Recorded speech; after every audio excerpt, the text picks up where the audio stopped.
ঝিঙের খোসা কি তোমরা ফেলে দিচ্ছ? ফেলে না দিয়ে এইভাবে যদি রান্না করো তাহলে কিন্তু গরম ভাতের সঙ্গে আর কিছুই লাগবে না।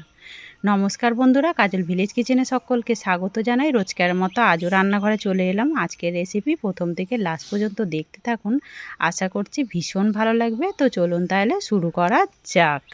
ঝিঙের খোসা ফেলে না দিয়ে যদি এইভাবে রান্না করো তাহলে গরম ভাতের সঙ্গে আর কিছুই লাগবে না।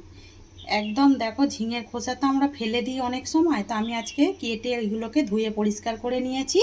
আর এইখানে বেশ কিছুটা ঝিঙের খোসা, এটা কিন্তু একদিনে আমি রাখিনি, এটাকে 2 থেকে 3 দিন ধরে আমি ফ্রিজের মধ্যে ধুয়ে ভালো করে পরিষ্কার করে রেখে দিয়েছিলাম।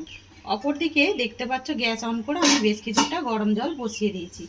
এর মধ্যে দিয়ে দেবো আমি স্বাদ মতো লবণ বা মাপ মতো লবণ।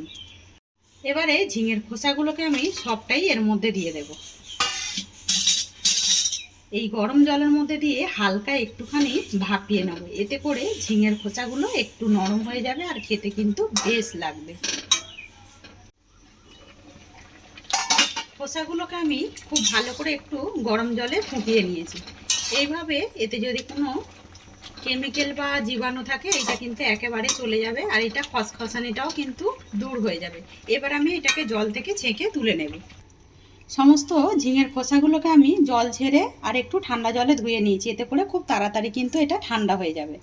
এবারে ঠান্ডা হওয়ার পরে এখানে নিয়েছি একটা মিক্সি, এর মধ্যে দিয়ে দেব সমস্ত ঝিঙের খোসাগুলো। তো একেবারে তো এগুলো বাটা যাবে না, আমি এটা দুবার ধরে বাটবো, তো এর মধ্যে কিন্তু উপকরণটা আমি দিয়ে দেব।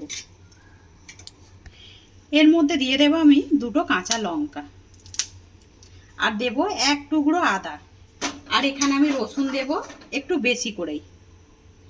এখানে আমি বেশ 6-7 কোয়া মতো রসুন নিয়েছি, দিয়ে দিলাম রসুন।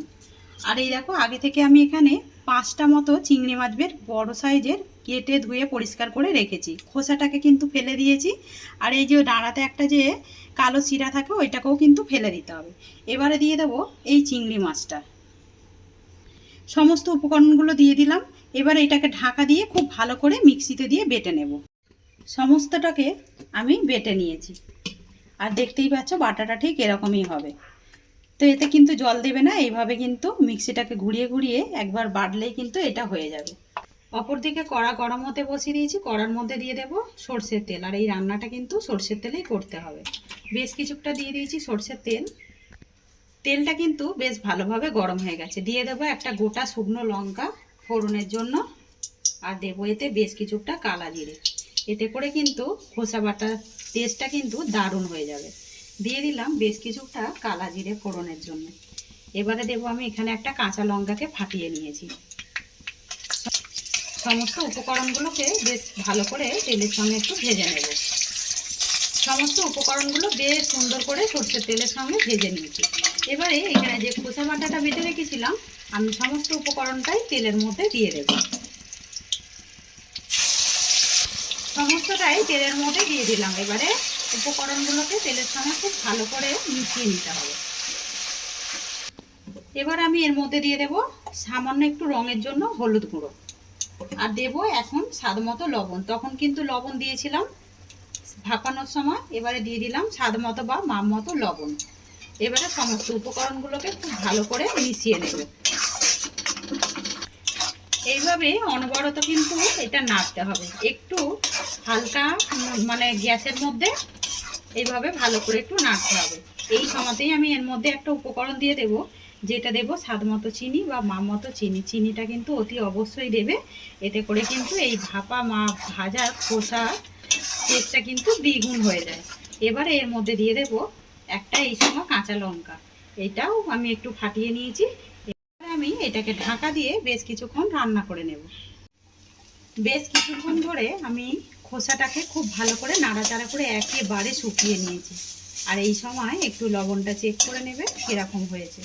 আর এই বাটাটা খোসা বাটাটা খেতে কিন্তু গরম ভাতের সঙ্গে দারুণ লাগবে। একদম গরম গরম রেডি করেই তারপরেই গরম ভাতের সঙ্গে এটা খাবে। এইদিকে খোসা বাটাটা একদম রেডি করে নিয়েছি, গরম ভাতের সঙ্গে নিয়ে নিয়েছি। সামান্য ওর মধ্যে দিয়ে দেব একটু কাঁচা সর্ষের তেল। এতে করে কিন্তু এই খোসা বাটার স্বাদটা কিন্তু দ্বিগুণ হয়ে যাবে। তা আজকের রেসিপি আপনাদের কীরকম লাগছে অতি অবশ্যই কমেন্ট করে জানাবেন। যদি ভালো লেগে থাকে একটা লাইক করে দিয়ে এইভাবে আমার পাশে থাকবেন, আমাকে সাপোর্ট করবেন।